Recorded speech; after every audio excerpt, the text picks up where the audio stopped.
Hello and welcome back to the channel.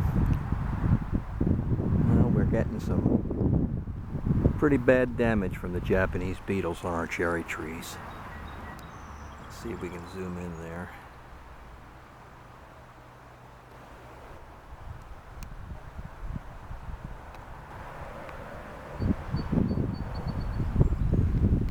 They're in there, making a mess.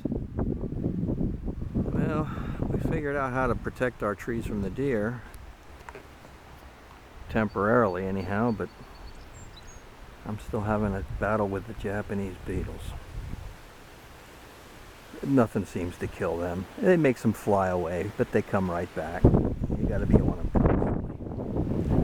constantly. This is a big black tarleton. Well, not big. It's big at the bottom, not very tall. I think this one might be 6 or 7 years old. I've kept them small. Well, the deer kept them small until I put this netting around them. I don't know if you can see that, but on 4 corners I have these posts that you can take out and move when you want to cut the grass. And I have the lightweight netting on the posts. I get this netting in, I think, maybe 100-foot rolls or something like that. But I had to surround them with something until I can afford to get my orchard fence, which is 10 grand for what I need to go around the property. And eventually we'll have that fencing, but right now I'm just making do with an inexpensive, poor man's version of deer fencing. Keeps them off, but you must put stakes in the ground every so often just to keep them from rooting underneath it, because they will. They've already gotten in there. Well, they made a hole right through it. They rooted through a hole and opened it up, and they got in there, and you can see all these lower branches are all, the leaves are eaten off of them. So they went around.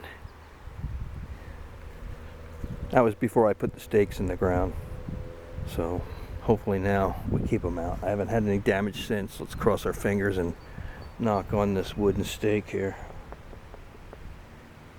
This little John boy is starting to come around.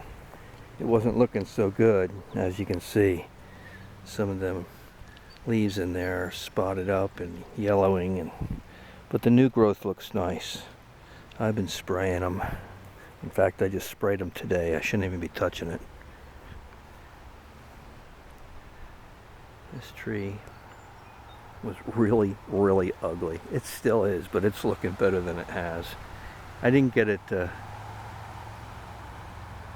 branch out as low as I wanted to. One side completely just refused to throw any branches, and the deer broke off the only ones that were there. So they're hard on the trees. They like to rub on them in the winter, the buck. Of course, my neighbors won't let me hunt, so there's no control. There's no deer control here. And I had 32 of them. Just on the other side of those trees, there's a big hay field. And there was 32 of them in there one night. If you look back on some of my videos, you'll find it. Oh, it looks like somebody's steer got away. It's ridiculous. They let me archery hunt back here. I'd clean those suckers up. Apricot trees are getting nice. They have some Japanese beetle damage too, but not as bad as the cherry trees. And we got some white peaches. I just put netting around my peach trees today because they're probably not too far away from being ripe. I don't know, these white peaches might be a little longer. Like, I haven't looked up their harvest dates. I think they're August. But these Flaming Furies over here, they're supposed to be an August harvest date. But my buddy said 10 days from now. He said that yesterday. So I don't know if it'll be 10 days or not. they're getting nice color, but they're hard as rocks yet. So what I did was I put the netting around the tree, and then I get these little clips. I believe I got these at Farm Tech. Give you a little plug there for free. I wish they'd give me free shipping. That's the only thing I don't like about Farm Tech. Their shipping's ridiculously expensive. But that's the nature of the beast. Shipping is expensive. So I gotta come in here and hoist this up here. What I usually do is I find a place where I pruned a little stub, like up in here, and I'll hook it on there. See how that holds it in place. And that'll keep them off, hopefully. If they want them bad enough, they'll tear it all down. But as you can see, I gotta put little cages around newly planted trees. These were just put in this spring. This is trees I just bought and planted this spring. This one here is what is that? That's a Gloria, I think. Yep, these are Gloria. This little one, which is a good peach. And then here I have another Sunglow nectarine. This is my second one. That bigger one there in the middle, back in the back, that's another Sunglow. And there's a Fantasia nectarine over there too, and an Arctic J nectarine. This here is a Victoria, which is a great peach. If you have a produce stand and you need peaches late in the year, this is the last one. This is the last one of the year, and it's a great peach at the end of the year.